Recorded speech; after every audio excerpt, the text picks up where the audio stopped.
My name is James Bennett, and I'm from Troop 39 Phillipston and currently working on my Eagle Project.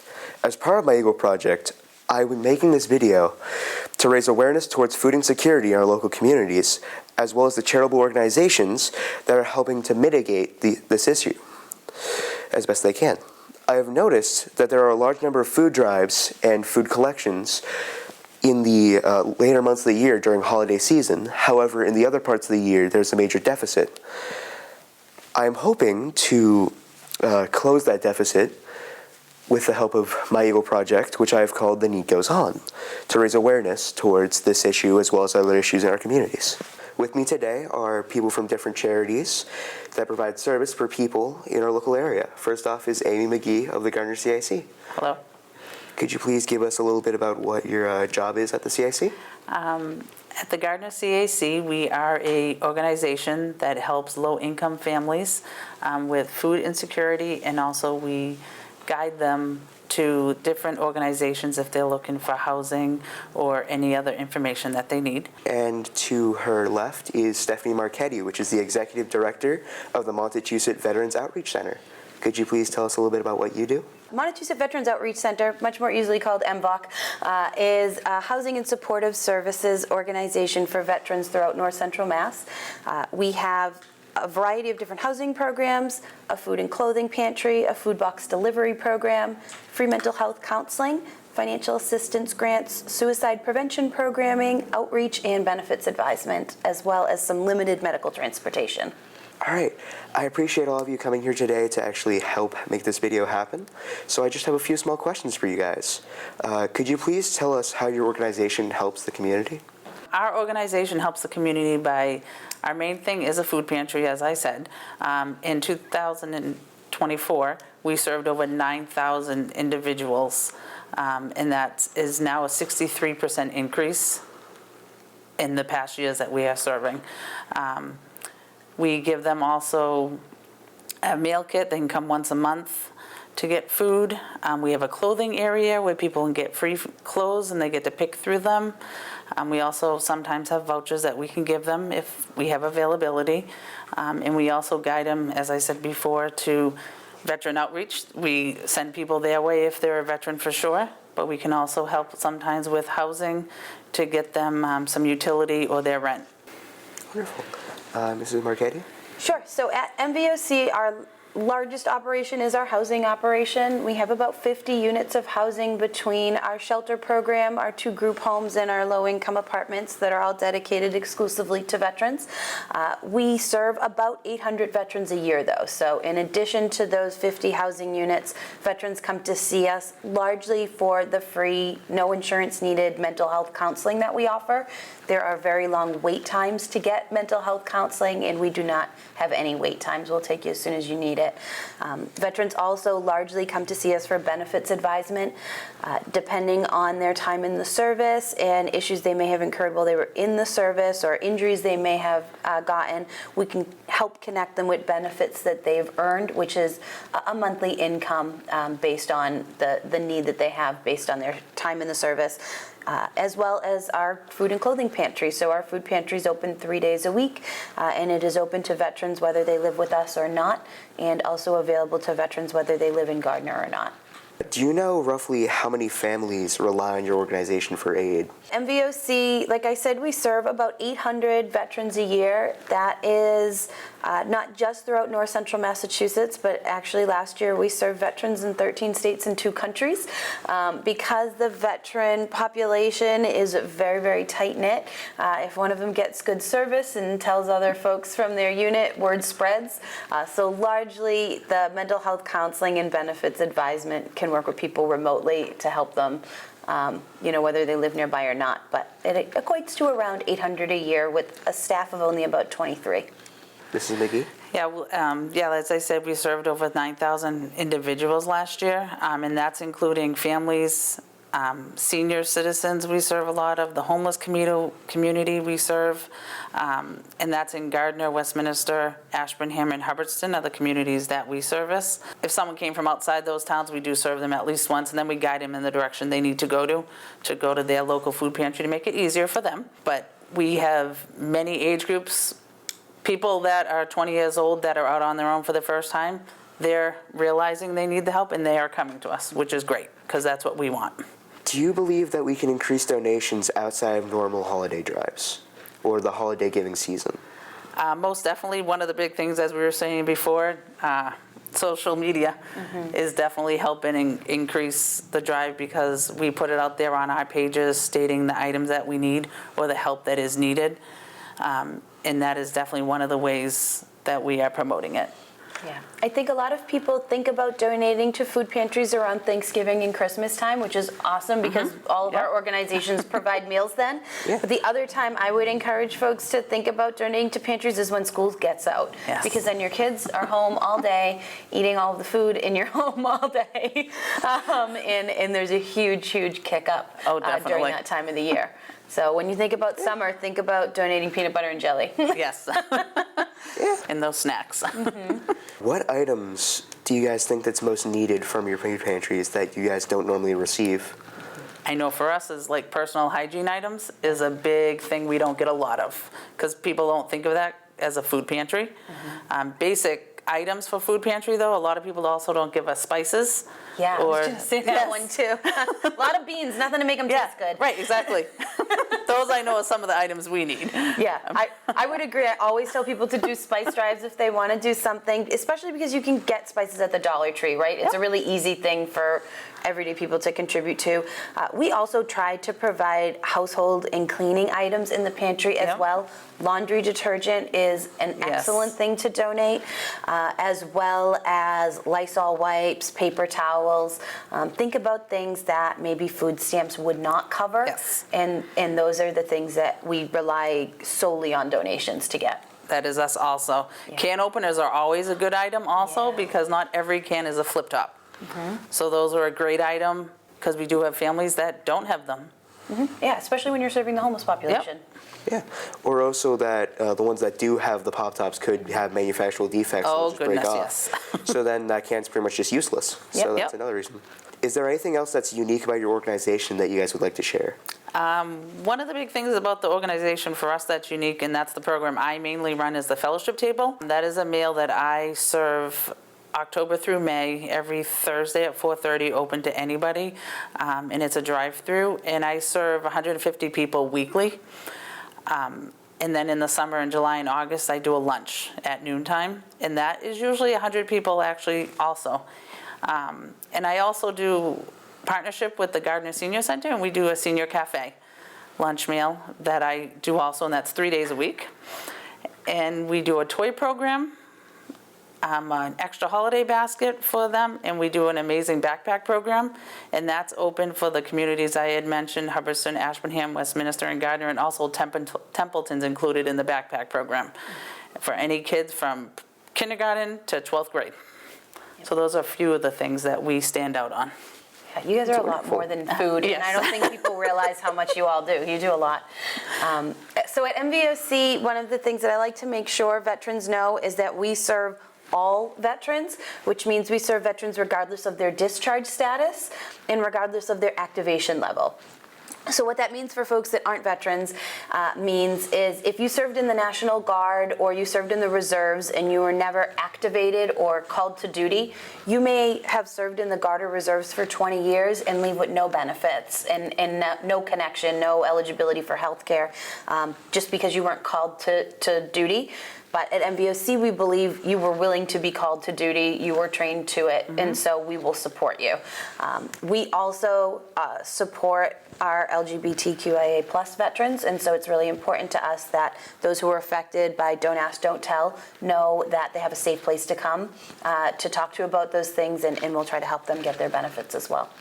One of the other big things I didn't mention is we do a medical transportation for seniors that are in Gardner, and we go to Worcester, Leominster, Fitchburg, surrounding communities, but that is a big program that has grown drastically in the last year. Yeah. And there's a huge need. Yes, there is. So, Thank you guys so much for being here today and allowing me to share this information with the public on this issue.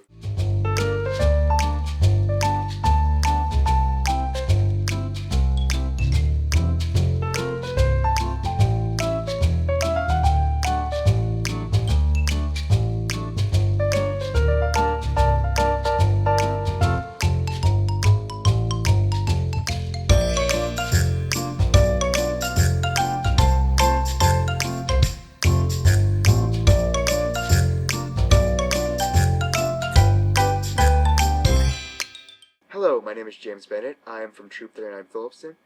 I'm here today at the Templeton Food Pantry, and this is Director, Mrs. Cote. Could you give us a little bit about yourself?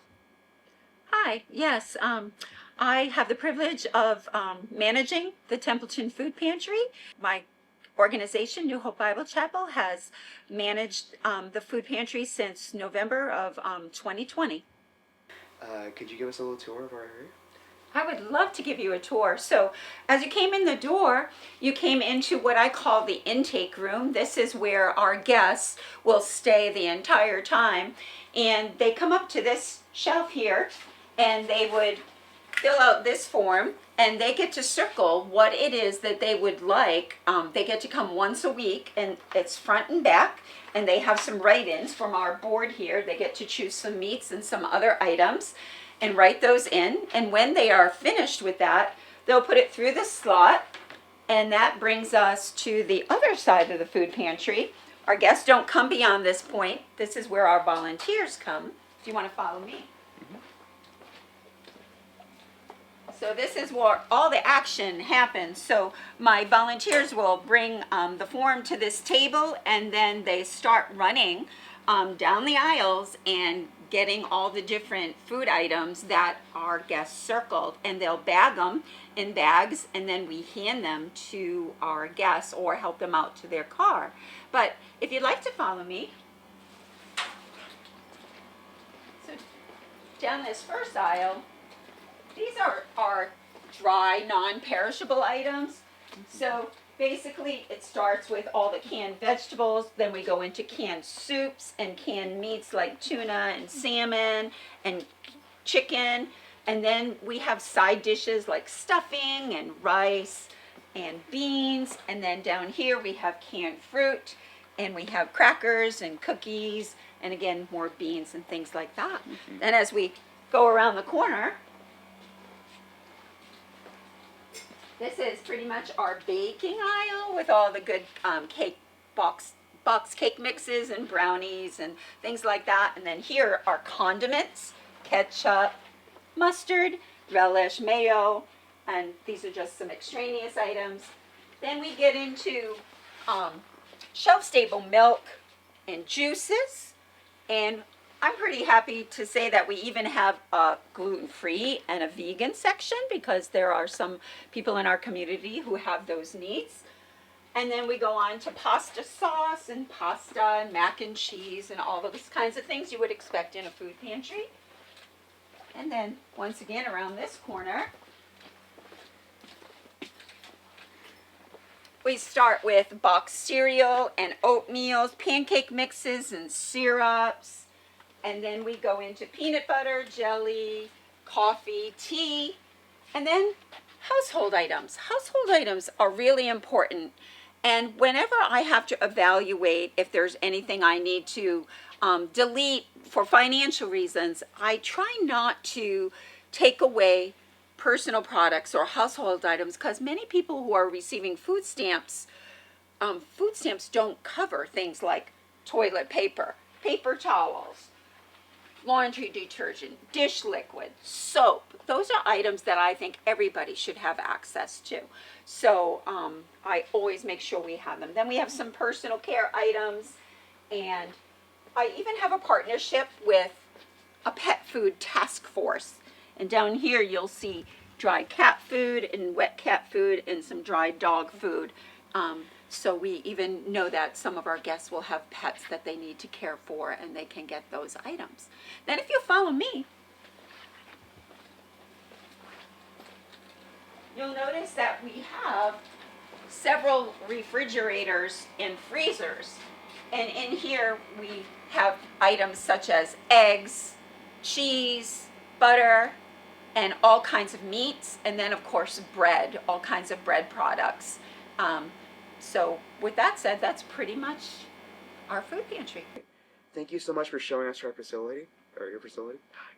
So, could you tell me what towns do you serve outside of Templeton with this food pantry? Sure. Well, that has changed over time. There was a time when we first took over the food pantry during the height of COVID where we didn't turn anyone away. We took anyone regardless of where they lived, no matter how far away they were. And we did that for a while. And then just for fiscal reasons, we had to limit it. So we allowed any town that bordered Templeton, town or city that bordered Templeton. And we did that for about a year and a half. But again, our budget began dwindling, and I want this food pantry to be sustainable. I don't ever want it to have to close. I want it to remain the way that we run it, allowing choice to our clients. So I had to make the very difficult decision of currently only allowing Templeton and Phillipston residents. Phillipston because they do partner with our school. They're both part of our school system. So currently it's Templeton and Phillipston. Of course, Templeton, that includes Otter River, Baldwinville, East Templeton. All right. What are some difficulties of running a food pantry? Difficulties. Well, it's not really difficult, but probably the most challenging thing is volunteers. Just making sure we're always manning the food pantry all the hours that we're open. I do have about 30 volunteers, but life gets busy, and we like to always have at least 2 people at all times for safety reasons, and just because it can get very busy. On Tuesdays and Thursdays, we need at least 3 or 4 people. So it's a challenge to always make sure that all the hours that we are open are covered. So that's probably our biggest challenge. What are some of the items that you're constantly in need throughout the year? Sure. Items we can always use are dry cereal, juice, probably the Chef Boyardee products like beefaroni, spaghetti and meatballs, that kind of thing. They're very popular. Of course, pasta, boxed pasta and pasta sauce are always needed at all times. What time of year do donations usually dwindle or slow down? Well, I'm going to take that backwards and say that during November and December, we receive the majority of our monetary donations. And during those times, we'll get an influx, but that primarily has to sustain us the rest of the year, because after the holidays, there are some organizations and some individuals that are consistent throughout the year, but in comparison to what we receive in November and December, it dwindles considerably. And what we get during those 2 months pretty much has to sustain us the rest of the year. That's monetary donations. As far as food donations, again, we'll see an uptick around the holidays mostly, but food donations continue throughout the year, but not as much as during those 2 months. So it's a major down spike during spring and summer, and then Absolutely. up spikes during fall and winter, roughly. Absolutely. Okay. And fall, mostly November and December. So then, finally, is there anything else unique from your organization that you'd like to share?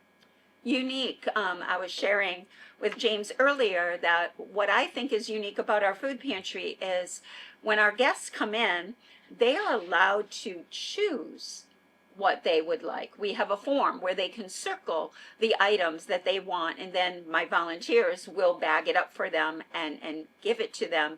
And for me, that is a win-win, because if they're choosing it, they're most likely going to consume it. When they're just given something, we don't know if they have allergies to it or if they don't care for it. So at least here, they get to choose, and I feel good that it will minimize food waste. Yeah. Well, thank you very much for being here today and allowing me to share this information with the public on this issue. I will also be creating a brochure to give at food drives and donation events, which will contain contact information for these charities and organizations. Thank you so much to TCTV Yes. for their giving their time and equipment to make this video possible. Yes, Thank you so much. You're welcome. My pleasure. Thank you.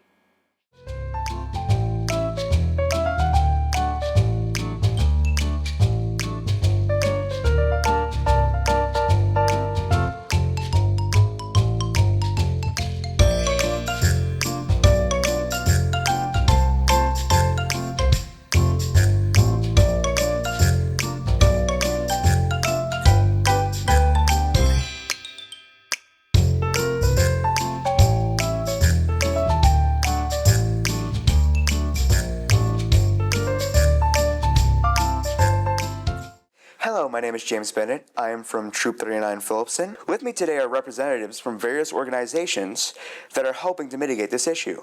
First off, we have Julie Meehan, which is the Executive Director of the Gardner CAC. Can you tell us a little bit about what you do? Yeah, my name's Julie. I'm the Executive Director of the Gardner CAC. We serve the Greater Gardner community, and we serve about 900 people every month through our food pantry. All right. Then we have Susannah Whips, a House Representative for the 2nd Franklin District.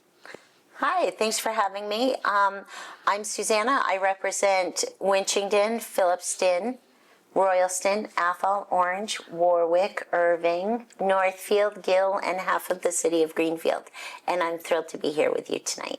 Thank you so much. And then we have John Zlotnik, which is a House Representative from the 2nd Worcester District. Glad to be here as well. So I am a member of the House from the city of Gardner, and I also represent the town of Templeton, as well as most of the town of Winchington, along with Rep. Whips, and the town of Ashburnham as well.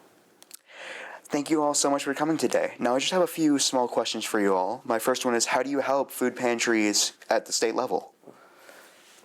So the state provides, in the form of different supports, mostly financial, to local food banks and food pantries in a few different ways.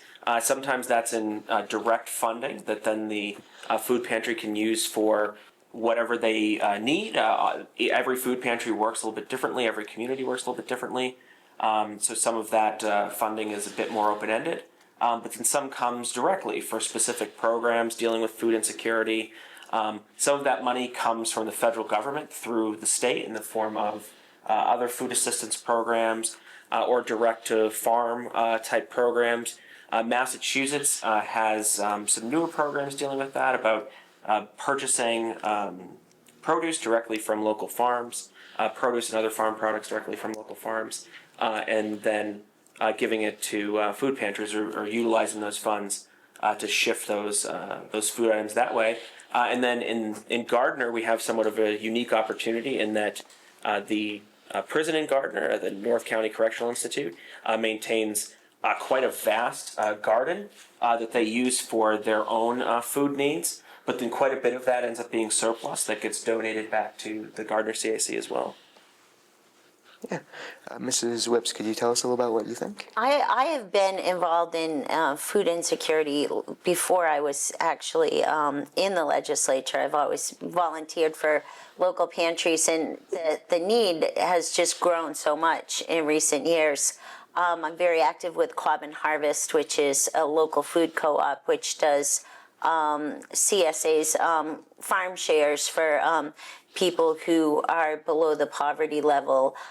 We also, the HIP program, which Rep. Zlotnik had talked about, is a wonderful program that allows people who are receiving SNAP benefits, which SNAP is supplemental nutrition that comes from the federal government through the USDA. Basically, food stamps is what it was known as previously.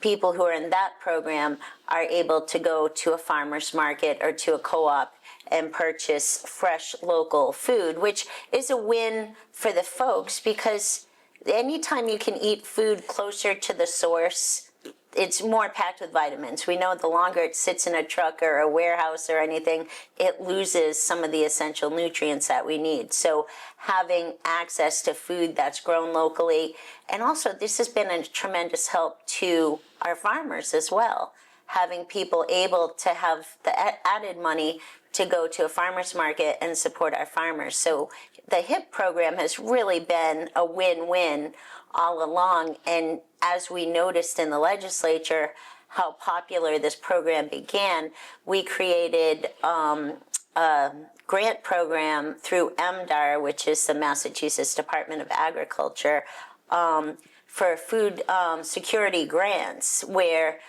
our co-op could get a new freezer or new cooling products, or some of our farmers could have access to machinery and processing equipment that they needed for their farms. So when we see a need, we're very fortunate in Massachusetts that we work with everybody to come up with a program, a grant system, or some sort of way to help folks. Because, I mean, food should be a basic human right. I think we all agree with that. The other thing I'll add, too, is that either through direct appropriations or through programs managed by MDAR. One thing that the state plays a big role in is sort of capital expenditures. So a food pantry, there's a lot of big equipment that they need: freezers, coolers, all those kind of things, right, to keep food fresh longer. And those can be very expensive to have to purchase on their own. So oftentimes the state will help, if not pick up the entire tab for that. And then actually one thing that I'll let Julie talk about more. I'm sure it'll come up. But the pop-up pantries that the Gardner CAC runs are funded through an appropriation from the state government as well.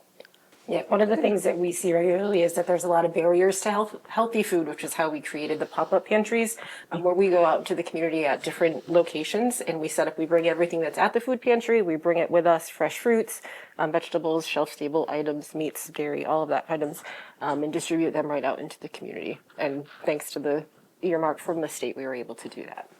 How do you think people could help other people in need without being able to directly donate foods? From what you guys have seen as, I would say to spread awareness, to advocate, to encourage people that they know that might need help, even if they don't directly and they're not able to, if they know somebody that needs help, to refer them to a soft handoff to an agency. Just let them know where they can go, share resources that they know of. If there's an event that's coming up that a food pantry or other agency is having, share that information. And I know Julie's always looking for strong individuals of donations, but then also just work to help organize donations that come in. There's a lot of labor that goes in to managing a food pantry, and the more of that can be done by volunteers, keeping costs down, the more funds that can be applied directly to the issue. Yeah, I can speak to the CAC. We have 4 employees and about 90 volunteers throughout the year. So volunteers are key to making us able to do what we are. And I also think we need to focus on removing the stigma from people wanting to get help. A lot of people we deal with on a regular basis, you know, when they come to our offices, they don't come in because their houses are warm and their cupboards are full. They come in when they're really struggling. And I think it's really important that we all not only refer people, but really work to remove the stigma, because there should be no shame in poverty. I mean, we need to fight poverty rather than, you know, fight poor people. And it gets frustrating to me sometimes when you hear unkind things, or, you know, it's really important for us as a community and us as a Commonwealth. There's only 4 states in the entire country that consider themselves Commonwealth, and the Commonwealth is this political ideology that we're going to look out for each other. And I think it's, you know, really important at the end of the day that we do step up and we do make sure that our neighbors are warm and have food in their cupboards. I think kind of to echo that, what we see so often at the CAC is in a moment, somebody's life can change, whether it's a car accident, a loss of a job, a reduction in hours, loss of a family member, just like that. what do you think are the best methods to helping people in need that you guys have seen at state levels? I think making that help accessible. You know, we've changed a lot of the way we do these things in recent years because, you know, I think it's about meeting people where they're at. You know, Julie talked about the pop-up pantries. That's so important because for some people, transportation can be a big hindrance, especially for older folks who might not get around as well. So going out to places that they live or normally go to can help bridge that gap. It can also help with the stigma issue. But I think also making sure that, you know, we're doing things in a way that are actually helping folks, right? Like, you know, we often dealt with this issue at the CAC where some things that are donated aren't as easy to use as other things. And, you know, if someone's handed a particular food item that, you know, they might never have cooked before, that can be very intimidating and can be a big hurdle towards actually getting someone the help that they need. So in recent years, we've tried to do more in terms of prepping food ahead of time, or changing the type of items, or just trying to educate folks as well. Do you want to talk about the crock pots? Yes. Yeah. So a few years ago, we started the Dinners on Us program. We've kind of dubbed it Hello Fresh Meat Slow Cooker. One of the things that we see so often, I think that everybody sees, is the cost of healthy food is far more expensive than an easy McDonald's drive-through even for that matter, and the ability to cook and transportation to get to. So we created the Dinners on Us program that provides families with a brand new slow cooker, a sheet pan, fully prepped meal. Sliced, diced, seasoning is included. So when they get home or if they leave for work, they can put that chicken roast right in the crock pot with all the vegetables they can home, and it's a fresh, healthy meal right at home. In that, we also include information for the SNAP and HIP program so that they'll have access, and it's not as intimidating when you get a pamphlet. So you can at least build that relationship for. That's fantastic, and we do a protein bundle similar to that out in Orange, where we want to teach people how to cook. And again, a whole chicken. You can get a roast chicken dinner, you can get chicken salad the next day and a chicken soup the next day. And it's much more affordable if you know how to maneuver around a whole chicken. Also at the co-op, if you get a kohlrabi in your farm share, most people look at it and say, what in the world am I going to do with this thing? So they do offer, they cut it up. They have one for sample for people to try, and they explain to you how they can prepare it and sending you, home with recipe cards and things like that. And it's really kind of exciting because people want to try new things. And I think if you let them learn a little bit, they're less intimidated by it. What organizations do you guys work with that address this issue of food insecurity? Well, in addition to the CAC, we also work with a regional organization called Growing Places, which soon will be a neighbor of the CAC at their new location in Gardner. And they do actually a lot of that end of things. They work directly with farmers. They work directly to prep food. Because along those same lines, one of the things for years that we've kind of struggled with as far as produce is concerned is butternut squash. Because butternut squash, if you don't know what you're doing with it, can be pretty intimidating, especially for people with arthritis or older people who have a hard time, skinning a butternut squash can be tough. Cubing a butternut squash can be tough. So we've actually partnered with that organization to buy a machine that can peel and dice any kind of squash, I guess.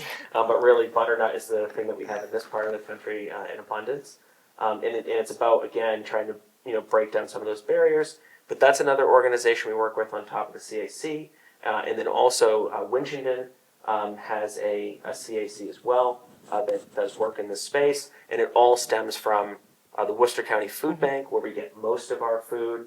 But then there's programs run through the United Way and some other charitable endeavors that kind of pick up bits and pieces of it along the way too.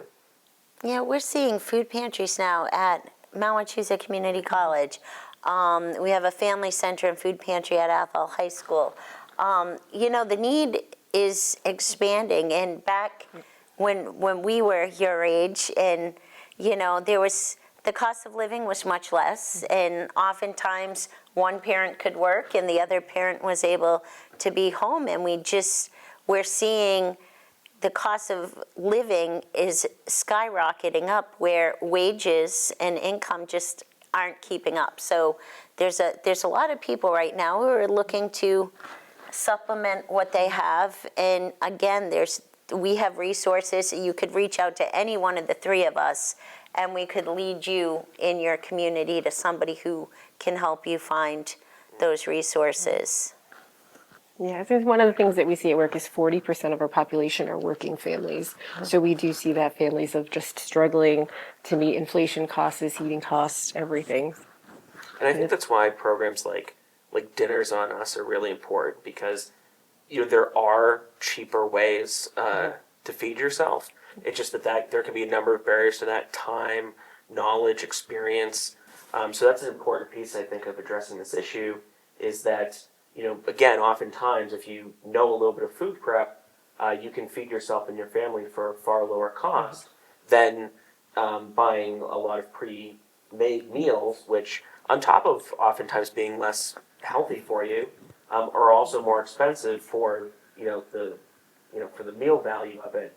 And so that's an important piece, I think, of what we do some of, but I think we have to be more creative in how we deliver some of that as well. My last question to you all, is there anything else that's on like your mind that you'd like to talk about at all? Volunteer. I mean, we need bodies, and even if it's just, if you have a senior neighbor who has trouble getting to the store regularly, pitch in there. Or, I mean, everybody wants to help, and sometimes I think if they're asked, they step right up and they want to help. So I think today we're asking everybody who's seeing this, reach out and offer to help out at the CAC, or the senior center in Templeton has a pantry, and there's pantries all across the area. And pitch in, and a lot of those people who show up and volunteer qualify for that assistance as well. So they come in and they put in their time, and they're able to leave with, good produce and some goodies to help with their family. So please, pitch in where you can. Yeah. And one of the most rewarding things I will say about being at the CAC, and I'll speak to that since I work there, is that you actually get to see people's kindness in action. You get to see firsthand the impact of somebody's donation of food going out and feeding a family that day. And I don't think you can find that feeling too many places. And the other thing I'll touch on, because I know we get some of this at the CAC, but you can garden yourself and contribute some of what you're able to grow at home, to the food pantry.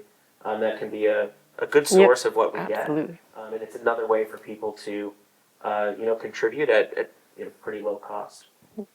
Thank you all so much for being here today and allowing me to share this information with the public on this issue. I will also be creating a brochure to use at all the food drives and donation events, which will contain the information from these charities and organizations. Thank you so much to TCTV for providing their time and equipment to make this whole thing possible, and I hope you all have a great day. Thank you so much.